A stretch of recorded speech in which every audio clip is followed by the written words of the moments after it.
వేదికలకు రావాల్సిందిగా తెలియజేస్తున్నాను.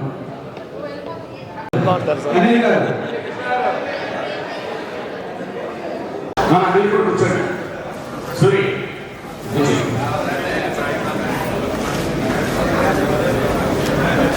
వర్దిల్లాలి కోటమన్న నాయకత్వం, నాయకత్వం కోటమన్న నాయకత్వం, వర్దిల్లాలి తెలుగుదేశం పార్టీ, కోటమన్న నాయకత్వం, కోటమన్న నాయకత్వం.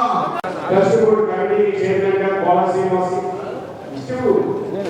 దారా నూరా ముందు కోలా శ్రీనివాస్ గారిని, దేవరకొండ లక్ష్మణరావు గారిని, ఒల్లూరి వెంకట సుబ్బారావు గారిని, ఈ తొమ్మిదితో వారికి ఈ 9 మంది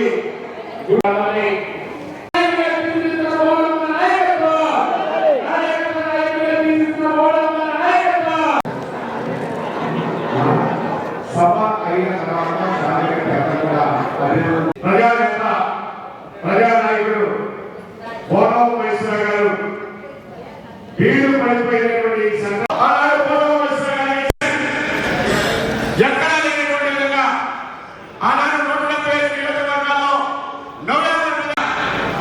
పులి ఆవు రోగమంటూ రాజకీయాలకు ఏ రకంగా ముందుకు సాగుతుందో అలాంటి రాజకీయాల్లో పోరావు మహేశ్వర గారు 2023 ఎన్నికలకి మనందరినీ కూడా సంసిద్ధం చేసి ప్రిపేర్ చేసి 5 సంవత్సరాల కాలంలో ప్రభుత్వం అధికారంలో లేకపోయినా ఒక కార్యకర్తను కూడా నెగ్లెక్ట్ చేయకుండా ప్రతి ఒక్క పార్టీ కమిటీని, అనుబంధ సంఘాల కమిటీని రాష్ట్రంలో ఎక్కడా కూడా 175 నియోజకవర్గాల్లో ప్రారంభించక ముందే ఈ మాట అతిశయోక్తి కాదు.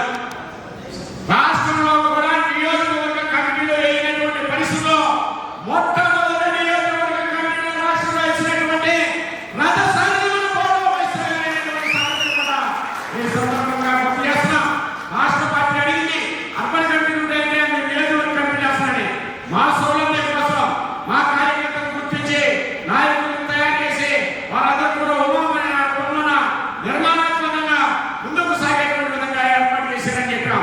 దాని పర్యవసానమే మొన్న 77 మెజార్టీతో ఉమ్మడి కృష్ణా జిల్లాలో మొట్టమొదటి స్థానం వచ్చారంటే ఏ రకంగా ఏర్పాటు చేశారో మనందరూ కూడా అర్థమవుతుంది. ఈ 2 సంవత్సరాల కాలం అంటే ఇప్పటికీ 22 మాసాలు పూర్తయింది. 23 మాసంలోకి అడుగుతున్నాం. ఎక్కడ విస్తరించరా ఈ నియోజకవర్గాన్ని సుమారుగా 420 కోట్ల రూపాయలు పైబడి అన్ని రకాలుగా అభివృద్ధి చేయడంతో పాటు సంక్షేమాన్ని కూడా ఎక్కడ కూడా విస్తరించరా.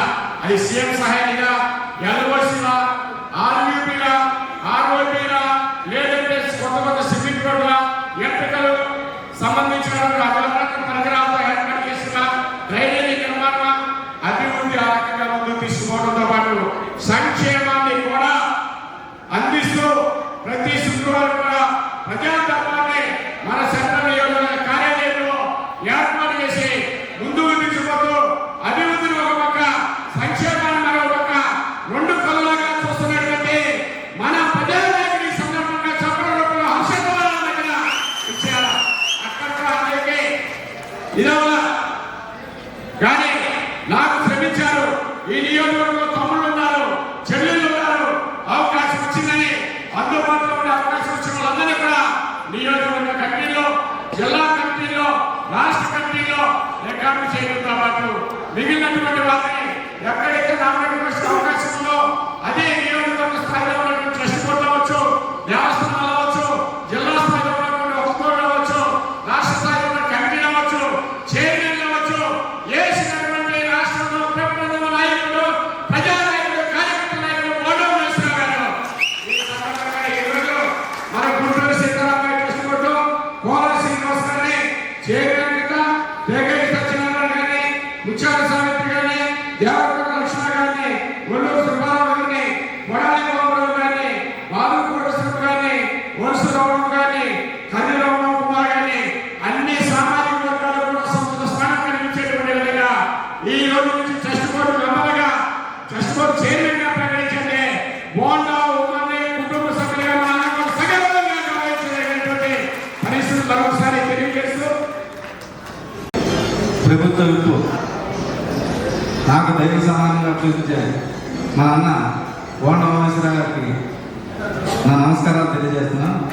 మరియు స్టేజ్ అలంకరించిన పెద్దలందరికీ నా హృదయపూర్వక ధన్యవాదాలు తెలియజేస్తున్నాను. వేదిక ముందున్నటువంటి మన కూటమి కుటుంబ సభ్యులందరికీ నా ధన్యవాదాలు తెలియజేస్తున్నాను. నేను అన్నయ్య ఇన్ఛార్జ్ తీసుకున్నప్పటి నుండి ఆయనతో కలిసి నడుస్తున్నాను. చాలా చిన్న వ్యక్తిని, ఇలాంటి అవకాశం ఇస్తారని నేను ఎప్పుడు అనుకోలే. ఎప్పుడు మీలాగా కూర్చునేవాడిని.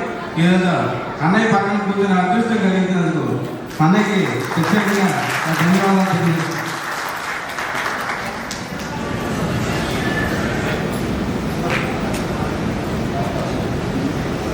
63వ డివిజన్లో ఫస్ట్ యువత అధ్యక్షుడిగా నాకు అవకాశం ఇచ్చారు. తర్వాత 2 ఏళ్ళ తర్వాత డివిజన్ సెక్రటరీగా 3 సార్లు అవకాశం ఇచ్చారు. ఈ సందర్భంగా మమ్మల్ని ప్రత్యేకంగా ధన్యవాదాలు తెలియజేస్తున్నాను. ఎప్పుడు ఈ సందర్భంగా అనేక కృతజ్ఞతలు తెలియజేస్తూ సెలవు తీసుకున్నాను. పెద్దలు, ప్రజా నాయకులు నిరంతరం సెంట్రల్ నియోజకవర్గ అభివృద్ధికి పాటుపడే మహోన్నతమైన వ్యక్తి మా అన్నగారు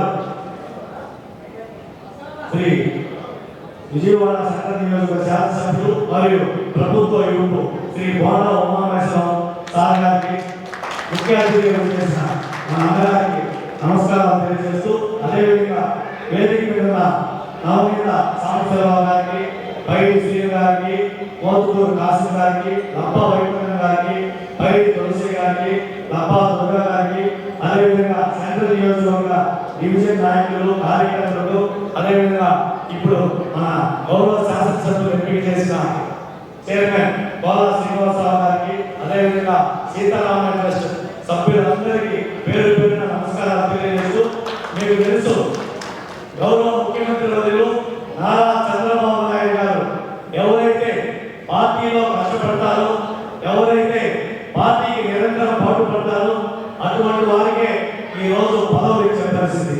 ఇక్కడ వచ్చినాక మన వేదిక మీదనే పెద్దలందరూ మాట్లాడుతూ మన గౌరవ శాసనసభ్యులు బోండా ఉమామేశ్వరరావు గురించి చెప్పారు. అన్నగారు మేము ఎప్పుడు అన్నగారిని పరిశీలిస్తూ ఉంటాం. అన్నగారు మంచి వక్త, అనేక సమస్యల మీద కానీ, ప్రభుత్వ కార్యక్రమాల మీద కానీ, ప్రజల గురించి కానీ నిరంతరం ఆయన సోషల్ మీడియాలో కానీ, పేపర్లో కానీ, టీవీలో కానీ, అదేవిధంగా ఎప్పుడు ప్రజల్లో మమేకమై సెంట్రల్ నియోజకవర్గంలో ప్రజలకు ఏ సమస్య వచ్చినా మొట్టమొదటి పేరు వినపడేది బోండా ఉమామేశ్వరరావు గారి పేరు. ఆయన రాష్ట్ర స్థాయి నాయకులు. అన్నగారు ప్రతి అంశం మీద సమగ్ర అవగాహన ఉంది. మంచి కార్యదక్షులు, పరిపాలనాధ్యక్షులు.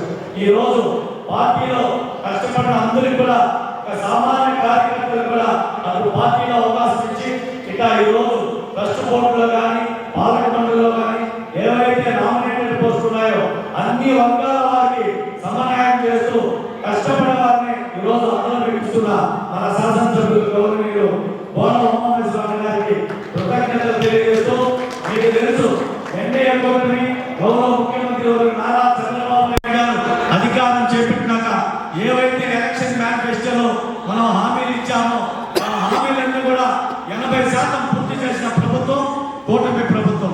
అదేవిధంగా ఏవైతే ఆనాడు సూపర్ 6 పథకాలు చెప్పామో అవన్నీ కూడా ఈ రోజు తూచా తప్పకుండా ప్రజలందరికీ సూపర్ 6 పథకాలు అందుతున్నాయి.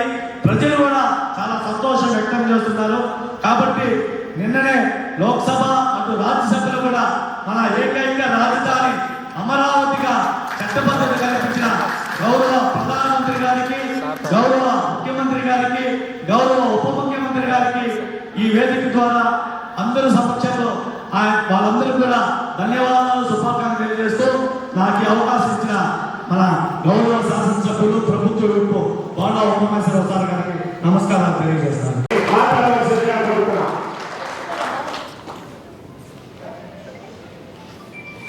ఆడబకుండా వెనకాల గుంటూరు సీతారామయ్య ట్రస్ట్ చైర్మన్గా ఇచ్చినందుకు సంతోషంగా ఆ కమిటీని, చైర్మన్ని అభినందించమని కోరుతాను.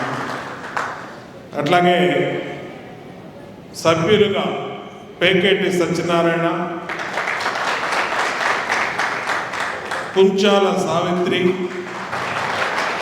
దేవరకొండ లక్ష్మణ, వల్లూరి వెంకట సుబ్బారావు, కొడాలి బాబురావు,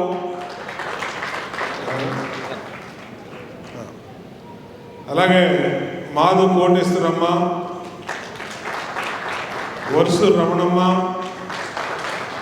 కర్రి రమణకుమారి.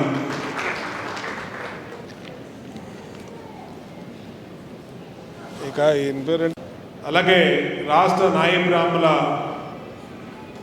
కార్పొరేషన్ చైర్మన్ సదాశివ గారికి హృదయపూర్వక అభినందనలు తెలియజేస్తాను. కార్యకర్తలకి ఎప్పటికీ కూడా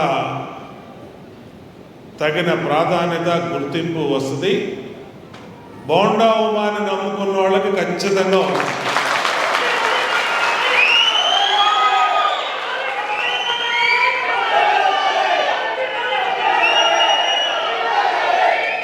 అది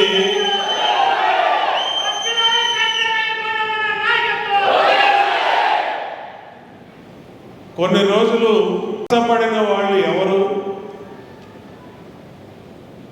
అనేది నాకు బాగా, ప్రతి రోడ్డు 20 డివిజన్లు, ఇప్పుడు 21 డివిజన్లు, ప్రతి డివిజన్లో కూడా ఎవరు కష్టపడి పనిచేశారనేది నాకు బాగా తెలుసు. అందరికీ వస్తాయి. ఎందుకంటే ఈ కుటుంబం సెంట్రల్ నియోజకవర్గం, ఇది నా కుటుంబం. ఏదన్నా చేస్తే మీకే చేస్తా తప్పితే ఇంకొకరికి చేసే అవసరం లేదు. అది జరగని పని కూడా. నేను 2009లో మొట్టమొదటిసారి ఈ సెంట్రల్ నియోజకవర్గానికి నన్ను ఇన్ఛార్జిగా చంద్రబాబు నాయుడు గారిని పంపించాడు. యాక్చువల్గా నేను తూర్పు నియోజకవర్గ టికెట్ కోసం 2004లో పార్టీలోకి వచ్చినాక ఆ రోజు నాకు తూర్పు నియోజకవర్గ టికెట్ వచ్చే ఎన్నికలు 2009లో ఇస్తామని చెప్పి, కానీ ఇవ్వలేకపోయారు. అనేక ఈక్వేషన్లు, ప్రజారాజ్యం పార్టీ రావడం, అనేక రకాలు. అటువంటి స్థితిలో నన్ను మళ్ళీ 2009 ఎన్నికల్లో పార్టీ ఓడిపోయినాక చంద్రబాబు గారు ప్రత్యేకంగా పిలిపించి, నీకు కొన్ని కారణాల వల్ల ఇవ్వలేకపోయాం, బట్ సెంట్రల్ నియోజకవర్గానికి నేను ఇన్ఛార్జ్గా నియమిస్తున్నానని చెప్పి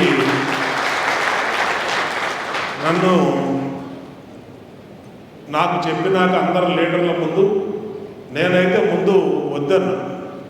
తూర్పు నియోజకవర్గంలో నేను పనిచేశాను. తూర్పు నియోజకవర్గంలో ఆ రోజు ఉచిత పెన్షన్లు ఇచ్చా, కోట్ల రూపాయల డబ్బులు ఖర్చు పెట్టా, కాబట్టి నాకు అక్కడే ఇవ్వండి. కాదు అమ్మా, నీకు ఎందుకు చెప్తున్నాను నేనని చెప్పి నాకు ఇక్కడికి పంపించినాక ఇక్కడికి వస్తే అప్పుడు ప్రెసిడెంట్లు, అర్బన్ ప్రెసిడెంట్లు అనుకున్న వ్యక్తులు పేపర్ మీద పేర్లు ఉండేవి. ఈ డివిజన్కి ఇతను ప్రెసిడెంట్, ఈ డివిజన్కి ఇతను సెక్రటరీ అని చెప్పి, కానీ మనుషులు ఎవడు ఉండేవాడు కాదు.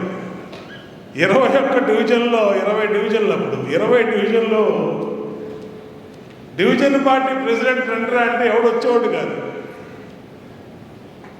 అప్పుడు 7 డివిజన్ 58. ఈ 58కి పులబా గోవింద్ ప్రెసిడెంట్ ఉండేవాడు. అరే బాబు మీటింగ్ పెట్టరా బాబు అని అంటే ఆడికి రోజు చెప్తే ఒక సంవత్సరానికి ఒక మీటింగ్ పెట్టాడు. ఉడా కాలనీలో ఆ చివరి ఆఫీస్ ఉండేది, వాళ్ళ ఆఫీస్. ఆ ఆఫీసులో మీటింగ్ పెడితే వచ్చిన వాళ్ళు ఎంతమంది అంటే 7-8 మంది ఉన్నారు. అది కూడా ఆదివారం పూట సాయంత్రం. సంవత్సరం నుంచి చెప్తే ఒక్కసారి మీటింగ్ పెట్టి, అది కూడా సెక్రటరీ రాలా, డివిజన్ కమిటీ ఎవడు కనబడలా. ఈడొక్కడే కూర్చున్నాడు, గోవింద్ గారు ఒక్కడే. ఆ గోవింద్ గారు కూర్చుంటే ఆడ వెనకాల ఆడ ఎదురుగుండా ఒక 8 మంది కూర్చున్నారు. నేను 9వ వాడిని.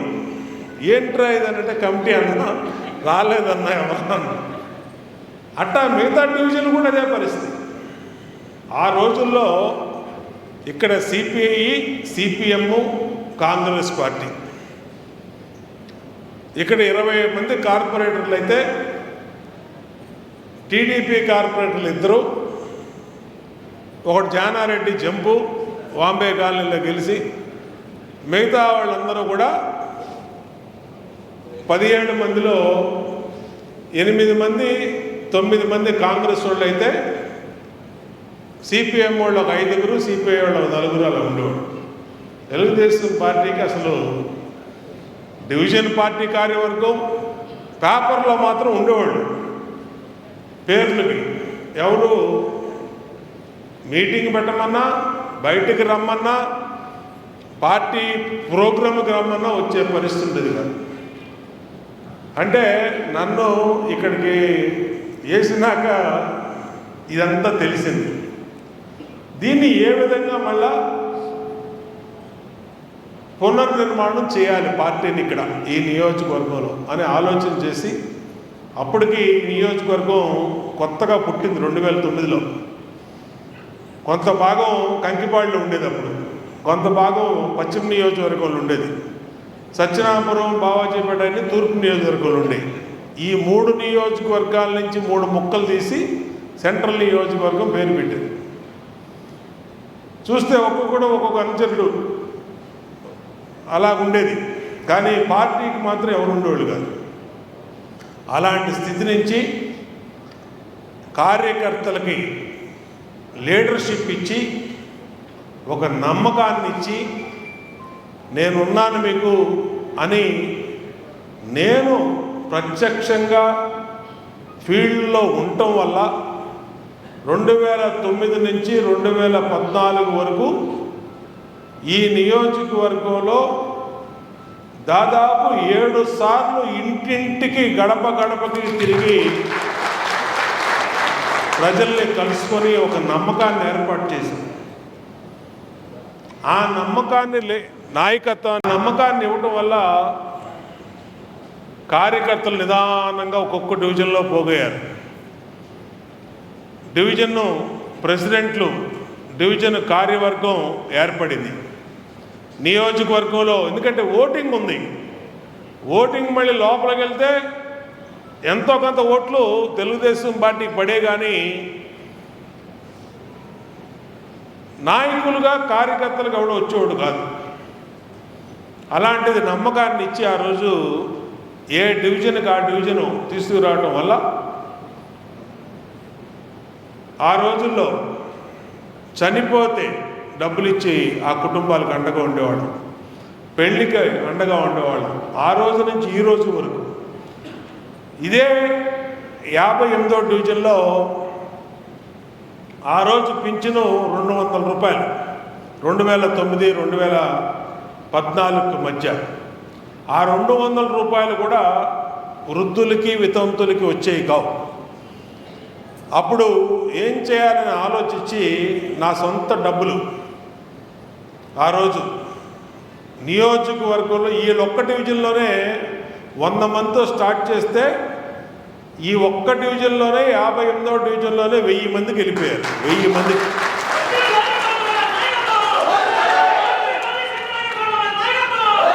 ఎందుకంటే అందరూ పేదవాళ్ళు, వెనకబడిన డివిజను. మాకు పింఛన్ రాలేదు, మాకు పింఛన్ రాలేదు. అప్పుడు అందరికీ పింఛన్లు ఇచ్చుకుంటూ బచ్చే ప్రెసిడెంట్గా ఉండేవాడు. పింఛన్లు ఇచ్చుకుంటూ 200 రూపాయలు మన ఫస్ట్ తారీఖు వాళ్ళు గవర్నమెంట్ నుంచి లేట్ అయినా నేను 1వ తారీఖే మన డివిజన్ పార్టీ ఆఫీస్ పెట్టి అక్కడ 200 రూపాయల చొప్పున పింఛన్ ఇచ్చి, అలాగే నీవు ఒక డివిజన్లో స్టార్ట్ చేస్తే అన్ని డివిజన్లో ఈ సమస్య ఉందంటే అన్ని డివిజన్లో దాదాపు 6 నుంచి 7,000 మందికి ప్రతి నెల 200 రూపాయల చొప్పున 12 నుంచి 14 లక్షల రూపాయల నెలకి నేను సొంత డబ్బులతో ఆ రోజు పింఛన్లు ఇచ్చాను. ఇది చంద్రబాబు నాయుడు గారికి చెప్తే ఆశ్చర్యపోయాడు. ఆ రోజుల్లో 9, 10, 11, 12 ఆ టైంలో. ఎట్లాగది ఇది మంచి ఆలోచన చేసావు.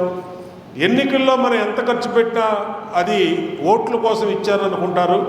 కానీ ఎన్నికల ముందు మనం చేసే ప్రతి పని కూడా ప్రజలు, మనం చేసే ప్రతి సేవ ప్రజలు గమనిస్తారని చెప్పి ఆయన రాష్ట్ర వ్యాప్త మీటింగులన్నింటిలో కూడా సెంట్రల్ నియోజకవర్గంలో ఇన్ఛార్జిగా బోండా ఉమాని పెట్టినాక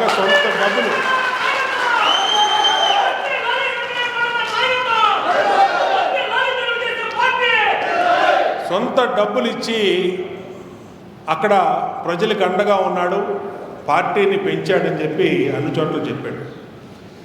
తర్వాత ఎన్నికలు వచ్చినాయి. అప్పుడు అనేక పోరాటాలు చేసినప్పుడు ప్రతి డివిజన్లో ప్రతిష్టాత్మకమైనటువంటి నాయకులను తయారు చేశాం. కార్యకర్తలు, బ్రహ్మాండమైన కార్యకర్తలు, ఒకళ్ళు చూసి ఒకళ్ళు పెరిగారు. ఆ పెరిగి ఇవాళ ఇంతమంది ఒక డివిజన్లోనే అయ్యారంటే దానికి అంత కృషి చేశాం. 2014 ఎన్నికలు వచ్చినాయి. మా ఎమ్మెల్యే ఎన్నికల కన్నా ముందు కార్పొరేషన్ ఎన్నికలు వచ్చినాయి. ఆ రోజు కార్పొరేషన్ ఎన్నికల్లో మీది మహిళా రిజర్వేషన్ అయింది. అప్పుడు అక్కడ అమ్మాయి సత్యవతి ఎవరు, అంతకుముందే మురుపాల సత్యవతి ఎవరో కాంగ్రెస్ కార్పొరేటర్, వాళ్ళంతా ధీమాగా ఉన్నారు రామ్నూమని. మనం ఆ రోజు పైటి తులసిని కార్పొరేటర్గా ఆ డివిజన్లో పెట్టాం. అసలు పోటీకి పెట్టిన అన్ని డివిజన్లో కూడా అప్పుడు దాకా రాజకీయాల్లో లేనివాళ్ళు. పైటి సీను వాడు రాజకీయాల్లో ఉన్నాడు, కానీ పైటి తులసి ఏ రోజు కూడా పార్టీకి, పైటి తులసి మొహం కూడా ఎవరికి తెలియదు. ఎందుకంటే ఏ రోజు పార్టీ కార్యక్రమాలు రాలా. కానీ మహిళా రిజర్వేషన్ అయింది. ఆ రోజు తులసిని పెట్టి ఇంటింటికి తిప్పి క్యాండిడేట్గా పెట్టాం. అట్లాగే మిగిలిన డివిజన్లు ఆ రోజు 55వ డివిజను సోమేశ్వర ఇక్కడే ఉన్నాడు, వాళ్ళ ఆవిడ్ని జగదామని పెట్టాం. అలాగే శ్రావణిని పెట్టాం. ఈ ప్రాంతంలోనే 5 కార్పొరేటర్లని, మహిళల్ని పెట్టాం. దీంట్లో పార్టీకి సమాచారం వెళ్ళింది. విజయవాడలో కార్పొరేషన్ ఎన్నికల్లో అత్యంత వీక్ సెలక్షను, అంటే చాలా సామాన్యులను పెట్టి గెలిచే పరిస్థితి కూడా లేనటువంటి నియోజకవర్గం, సెంట్రల్ నియోజకవర్గంలో ఆయన టికెట్లు ఇచ్చాడని చెప్పి పార్టీకి ఎవరో చెప్పారు. చంద్రబాబు నాయుడు గారు నాకు ఫోన్ చేశాడు. ఫోన్ చేసి, ఉమా నీకు 4 రోజుల్లో ఎలక్షన్ ఉంది, నువ్వు పోటీ చేయాలి. ఈ సమయంలో నీకు 20 బీఫాములు పంపించా, 20 కార్పొరేటర్లకి. మరి మాకు వచ్చిన ఇన్ఫర్మేషన్ ఇలా ఉందని చెప్పి అడిగాడు. అడిగితే నేను చెప్పాను. నువ్వు చూసుకున్నావా అని అడిగాడు. నాకు వదిలేండి సార్, ఈ ఎలక్షన్ ఇది నా ఎలక్షను, ఇంకో 4 రోజుల్లో నా ఎలక్షన్ జరగబోతూ ఉన్నాయి, వీళ్ళని గెలిపించుకునే బాధ్యత నాది, నా ఎలక్షన్ నాకు నేను చూసుకుంటాను, వదిలేయండి అన్నాను. నీకు ఆ నమ్మకం ఉందా అన్నాడు. నమ్మకం ఉంది సార్, వదిలేయండి అన్నాను. సరే నాకు అనవసరం, ఏం చేస్తావో 20 బీఫాములు నీకు పంపిస్తున్నా అని చెప్పి 20 బీఫాములు నాకు పంపించాడు. పంపిస్తే నేను వీళ్ళందరికీ పేర్లు రాసి దగ్గరుండి మనుషులను అరేంజ్ చేసి నామినేషన్లు వేయటం కూడా ఫస్ట్ టైం వీళ్ళు ఎవరికి రాదు. మళ్ళీ ఒక మనిషిని పెట్టి, ఆ రోజు మల్లికార్జున అని ఒక మనిషిని పెట్టి దగ్గరుండి నామినేషన్లు వేయించి అన్నీ కూడా పోటీ పెడితే పోటీ చేశారు. కానీ ఫలితాలు ఎలక్షన్ కమిషన్ ఏం చెప్పిందంటే 4 రోజుల్లో ఎలక్షన్ ఉంది, అది అయినాక డిసైడ్ చేయండి కౌంటింగ్ కానీ ఇప్పుడు చేయొద్దన్నారు. తర్వాత ఎమ్మెల్యే ఎలక్షన్లు వచ్చినాయి. ఎమ్మెల్యే ఎలక్షన్లు వస్తే ఎమ్మెల్యే ఎలక్షన్లో నేను పోటీ చేశాను. నా మీద ఆ రోజు గౌతమ్ రెడ్డి వైసీపీ క్యాండిడేట్గా పోటీ చేశాడు. మనం ప్రతి డివిజన్లో ప్రతి ఇంటింటికి మనం తిరిగాం. ప్రతి ఇల్లు ప్రతి రోడ్డు మనకి నాయకులు కార్యకర్తలు డివిజన్ పార్టీ బలంగా ఉంది.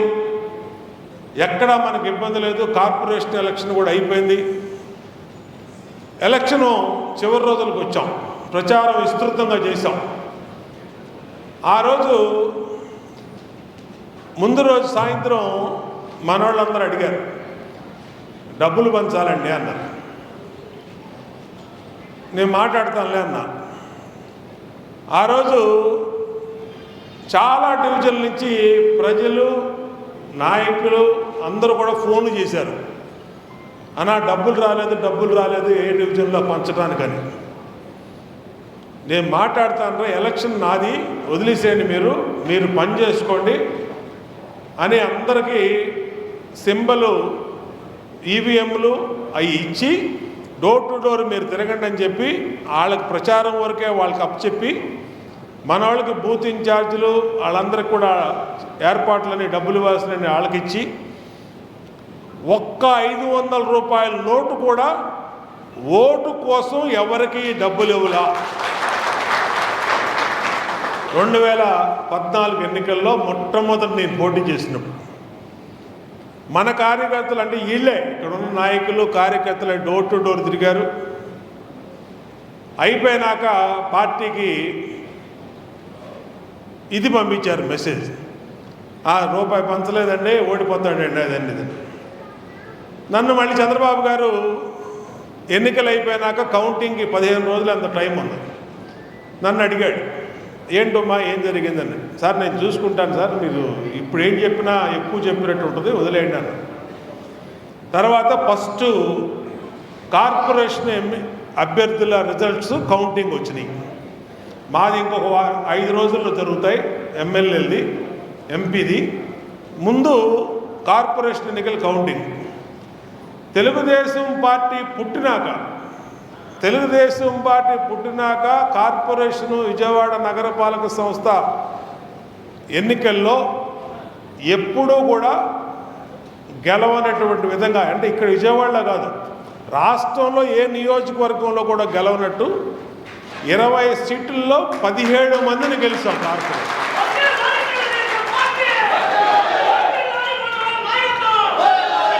17 మంది కార్పొరేటర్లు గెలిచి మిగతాది ఇప్పుడు 59వ డివిజన్, ఆ రోజు 54వ డివిజన్ 12 ఓట్లతో ఓడిపోయాం. ఇంకోటి నారాయణమ్మ ఆ రోజు పోటీ చేసింది 30 ఓట్లతో ఆ డివిజన్ ఓడిపోయాం. ఒక్క కండ్రికి మాత్రమే 900 ఓట్లు. ఇక్కడే ఉన్నాడు నాగరాజు. ఆ నాగరాజు వాళ్ళ ఆవిడని పద్మని పెట్టాం. 900 ఓట్లు అక్కడ ఓడిపోయాం. మిగతా అంటే 20లో 19 కార్పొరేటర్లు మనం గెలిచినట్టే.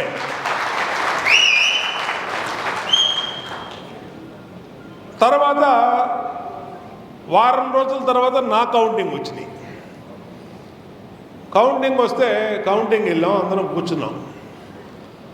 ఆ రోజు బూతులు ఓపెన్ చేస్తే, కౌంటింగ్ ఓపెన్ చేస్తే తెలుగుదేశం పార్టీ పుట్టినాక ఇక్కడ గెలిచిందే ఒక్కసారి శాసనసభ్యుడిగా బిఎస్ జయరాజ్ గెలిచాడు.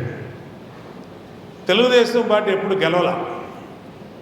ఆయన గెలిచాడు. తర్వాత మళ్ళా ఈ నియోజకవర్గంలో గెలిచిన వ్యక్తి బోండావమ్మ ఒక్కడే. అది కూడా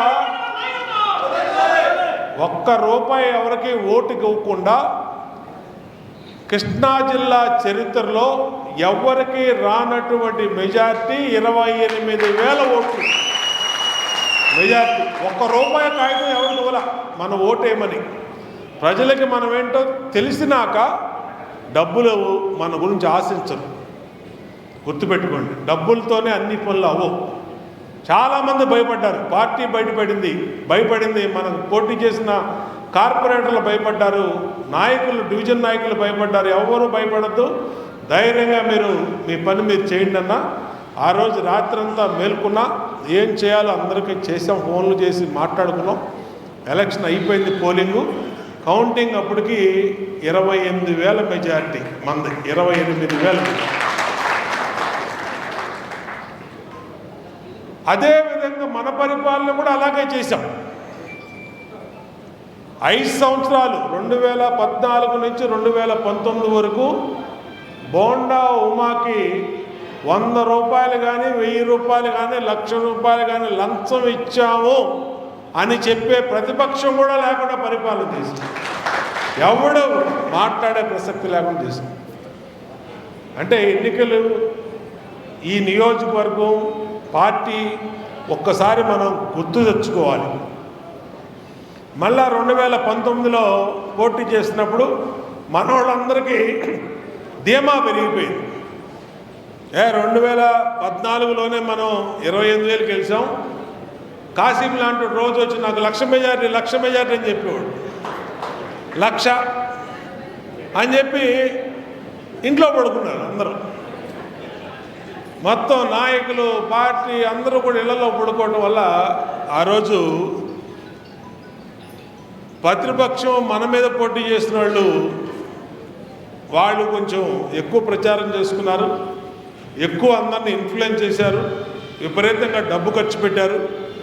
వాళ్ళు రాష్ట్రం మొత్తం జగన్కి ఒక్కొక్క నియోజకవర్గంలో 70,000, 80,000, 90,000 మెజార్టీలు వస్తే ఆఖరికి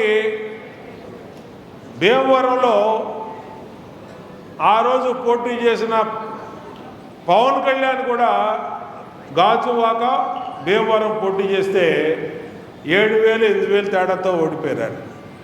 2 చోట్ల ఓడిపోయాడు. కానీ బోండా ఉమ 25 ఓట్లతో ఓడిపోయాడు. అంటే ఈ నియోజకవర్గం యొక్క పట్టు మనకి అంత గట్టి పట్టు ఉండేది మనకి.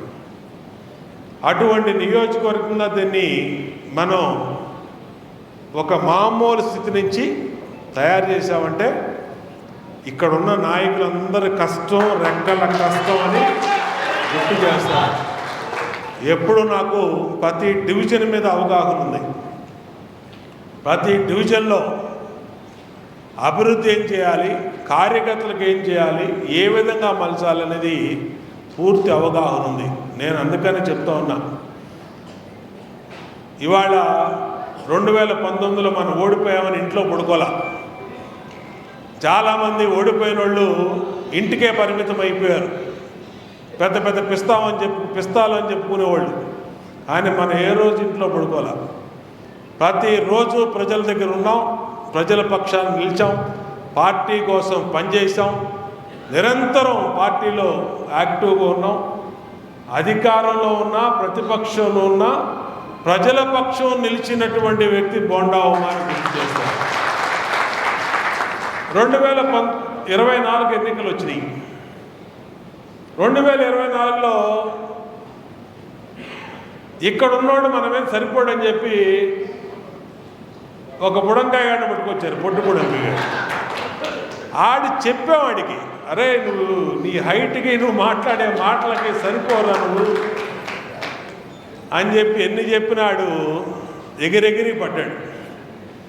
ఎగిరెగిరి పట్టి లాస్ట్కి ఆడు ఎంత చేయాలో అంత చేసి ఇక్కడ ఎన్ని పనులు చేయాలి అన్ని పనులు చేశాడు పోటీకి. కానీ కృష్ణా జిల్లాలో స్వాతంత్రం వచ్చినాక ఎవడికి రానటువంటి మెజారిటీతో ఇక్కడ మనం ఈ నియోజకవర్గంలో కృష్ణా జిల్లాలంటే ఇవాళ 2 జిల్లాలైనవి మన కృష్ణా జిల్లా, ఎన్టీఆర్ జిల్లా, కృష్ణా జిల్లా. కానీ 2 జిల్లాల్లో కూడా 17 నియోజకవర్గాల్లో హైయెస్ట్ మెజార్టీ బోండా ఉమాది, ఎవరికి రాని మెజార్టీ బోండా ఉమాది. దానికి కారణం ఇక్కడ ఉన్నటువంటి పార్టీ నాయకులైన మీరందరూ, మీ రెక్కల కష్టం, మీ పని మనల్ని ఆ విధంగా విజయం మనకి చేకూరింది. మళ్ళా రేపు కార్పొరేషన్ ఎన్నికలు ఉన్నాయి. ఈసారి ఇంకా సీట్లు పెరుగుతాయంటున్నారు. మొన్నే చూసాం.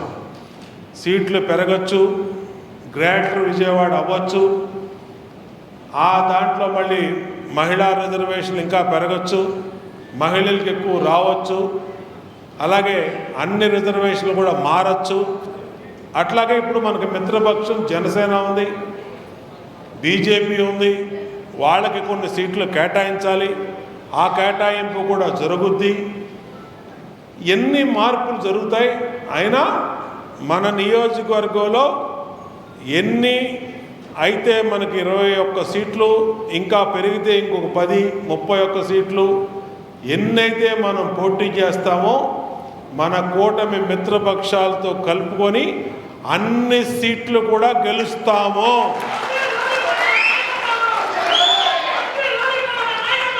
దాంట్లో ఎటువంటి డౌటు లేదు. ఈ నియోజకవర్గంలో ప్రతి సీటు మనం ఏ పార్టీకైనా ఇవ్వలేని సీటు అందరినీ గెలిపించుకుంటాం, గెలిచి తీరుతాం. మళ్ళా 2029 ఎన్నికల్లో అద్భుతమైన మెజార్టీతో మళ్ళీ పార్టీని గెలిపిస్తామని తెలియజేస్తాం. కాబట్టి మనం ఏంటంటే కలిసికట్టుగా పనిచేయాలి. ఎప్పుడు కూడా రాజకీయాల్లో నిర్లక్ష్యం అనేది పనికిరాదు. ఇవాళ గెలిచామని నేను ఇంట్లో పడుకోవట్లా, రోజు రోడ్ల మీదే ఉంటా ఉన్నాం. అత్యధిక మెజార్టీతో గెలిచి ఎందుకు ఉండాలి నేను అని ఏ రోజు అనుకోవట్లా. రోడ్ల మీద ఉన్నాం, ప్రజా కార్యక్రమాల్లో ఉన్నాం, పరిపాలనలో ఉన్నాం. అట్లాగే ఓడిపోయినప్పుడు ఇంట్లో పడుకోవాలా, ప్రజల పక్షాన నిలిచాం. ఎప్పుడు ప్రజల్లో ఉన్న వాళ్ళకి ప్రజల ఆశీస్సులు ఉంటాయి. ఇప్పుడు ఈ కమిటీ కూడా గుంటూరు సీతారామయ్య ట్రస్ట్, ఈ ట్రస్ట్ కూడా ఎండోమెంట్ నియమ నిబంధనల ప్రకారం మన నాయకులుగా ఎవరైతే అవకాశం ఇచ్చామో అందరూ బ్రహ్మాండంగా పనిచేస్తారు. రాబోయే రోజుల్లో ఇంకా మిగిలిన వాళ్ళకు కూడా అన్ని రకాలుగా గుర్తిస్తాం, అన్ని రకాలుగా పదవులు ఇస్తాం, అన్ని రకాలుగా ప్రోత్సహిస్తాం అని చెప్పి మరొక్కసారి తెలియజేసుకుంటూ ఇప్పుడు సెలెక్ట్ అయినటువంటి ఈ కమిటీని హృదయపూర్వకంగా అభినందిస్తూ గట్టిగా మళ్ళీ ఒకసారి చెప్పబడమని తెలియజేస్తూ కమిటీ వరకు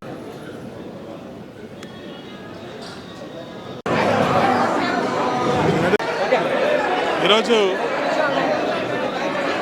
కూటమి ప్రభుత్వం అధికారంలోకి వచ్చినాక కష్టపడినటువంటి కార్యకర్తలందరికీ నామినేషన్ పదవులు జనసేన, బీజేపీ, తెలుగుదేశం పార్టీ ఏదైతే 3 పార్టీల కార్యకర్తలు నాయకులు కష్టపడ్డారో అందరికీ కూడా పదవులు ఇచ్చి గౌరవిస్తూ ఉన్నాం. ఇవాళ సెంట్రల్ నియోజకవర్గంలో జనసేన పార్టీ నుంచి ఏదైతే దాసాంజనేయ స్వామి గుడి, ప్రత్యేకమైనటువంటి గుడి ఆంజనేయ స్వామి దేవస్థానం, ఆంజనేయ స్వామి దేవస్థానానికి జనసేన నుంచి కృష్ణప్రసాద్ గారిని చైర్మన్గా నియమించాం. అట్లాగే ఇంకో ట్రస్ట్ కూడా జనసేనకి ఇచ్చాం. ఇవాళ గుంటూరు సీతారామయ్య ట్రస్ట్ పేరు మీద కోలా శ్రీనివాసరావు, మా తెలుగుదేశం పార్టీ సీనియర్ నాయకుడు, 64వ డివిజను పార్టీ కార్యదర్శి కోలా శ్రీనివాసరావుకి చైర్మన్గా, మిగిలినటువంటి కాల్సేగా జనసేన, బీజేపీ నాయకులకి, టీడీపీ మెంబర్లు కూడా ట్రస్ట్ బోర్డు మెంబర్లుగా ఇచ్చాం. ఏదేమైనా సంతోషంగా ఉంది. పదవులన్నీ కూడా అందరికీ పదవులు ఇచ్చి గౌరవిస్తాం. కష్టపడిన ప్రతి కార్యకర్తకి న్యాయం జరుగుద్ది. అన్ని రకాలుగా రాష్ట్ర పదవులు కాడి నుంచి నియోజకవర్గ పదవుల వరకు అందరికీ గుర్తింపునిస్తామని తెలియజేసుకుంటూ ఇవాళ పదవులు పొందినటువంటి ట్రస్ట్ బోర్డు మెంబర్లందరికీ కూడా వాళ్ళ ఆధ్వర్యంలో బ్రహ్మాండంగా దేవాదాయ ధర్మదాయ శాఖ రూల్స్ని పాటిస్తూ అలాగే హిందూ ధర్మాన్ని పాటిస్తూ సేవ చేస్తారని ఆశిస్తూ సభ్యులందరూ కూడా అభినందిస్తారు.